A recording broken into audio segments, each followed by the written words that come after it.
ഇതിലെല്ലാം ബാബുസ്വാമിക്ക് എന്തെങ്കിലും വിഷമമുണ്ടോ? ഒരു വിഷമവുമില്ല. അവരുടെ താല്പര്യങ്ങൾ, അഭിനയം അത് അവർ പ്രോത്സാഹിപ്പിക്കുക. ഓരോരുത്തരുടെയും ഉള്ളിലുള്ള അഭിനയമാണല്ലോ അവർ പുറത്തു കൊണ്ടുവരുന്നത്. ഈ യാത്രയിലാണ് ഒരു നാൾ നാഗാസൈരന്ധ്രി ദേവിയെ കണ്ടുമുട്ടുന്നത്.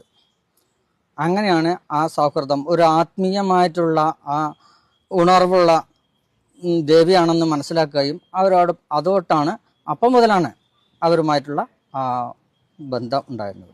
അവരോട് ചോദിക്കുന്ന രീതിയിലാണ് അവർ ഉത്തരം നൽകുന്നത്. നല്ല രീതിയിൽ സംസാരിക്കുന്നവരോടൊന്നും അവർ തെറ്റായി പറയുന്നില്ലല്ലോ. എന്താണോ നിങ്ങൾ ചിന്തിക്കുന്നതും എന്താണോ അവരോട് ചോദിക്കുന്നത് അതിനുള്ള മറുപടിയാണ് പോകുന്നത്. അതിന് നമ്മൾ നല്ലതായി എടുക്കുക, അത് മനസ്സിലാക്കുക. നാഗാദേവിയുടെ വീട്ടിൽ പോയ സമയത്തായിരുന്നു നമ്മുടെ കൂടെ ഒരു ഡാൻസർ കൂടെ ഉണ്ടായിരുന്നു. അദ്ദേഹത്തിൻ്റെ പേരും ബാബുവാണ്. അദ്ദേഹത്തിന് ഡാൻസ് ചെയ്യണമെന്ന് പറഞ്ഞു. അതോടൊപ്പം നമ്മയും ബാബുസ്വാമിയും ഒന്ന് കളിക്കൂ, ഒന്ന് ഡാൻസ് ചെയ്തു പറഞ്ഞു. അപ്പോൾ നമ്മുടെ ആ പഴയ വീഡിയോയിലുണ്ട് നമ്മൾ ചെറുതായി ചുമ്മാ ഇങ്ങനെ ഒന്ന് കളിക്കുന്നത്.